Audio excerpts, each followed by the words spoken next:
Mrs. Sanders was afraid of frogs, even though there were no frogs there. That's stupid! Story time. As he squeezed the melons, he pictured them as the hearts of his enemies. Story time. The store clerk believed he had put the wrong cans on the shelf. But he was right all along. Story time. The teacher slaved over the board. She stared at Thomas with a mighty rage. Story time. He looked out at the field of beheaded warriors, and in his hands he held the head of the Pumpkin King. He had won. Story time. She then discovered a booger residing in her nose. It would never be removed. Story time. And that's when they became horribly lost. Are we lost? No. He lied. Stop it. Story time. The girl offered him a flyer, but he refused. But she gravely insisted.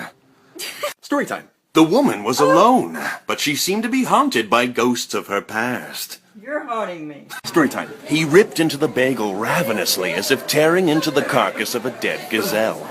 Dude. Story time. She stared at the gown and thought, yes, this is something my husband would wear.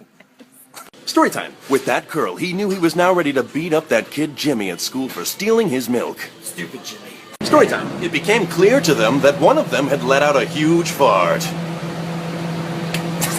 Story time. The girl loved smelling her phone. It filled her with delight. She sniffed once more. Story time. The man came to the bus stop every day to pick up hot chicks. Story time. Sadly, only one cookie remained in the store. Sorry, boys. Daddy's getting that cookie. Story time. It was clear that a romance was blossoming between them. No!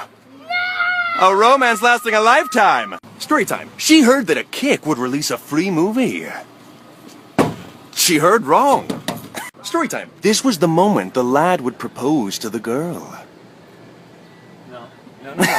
Story time. The man was about to step on a snake! On a snake! But he missed it.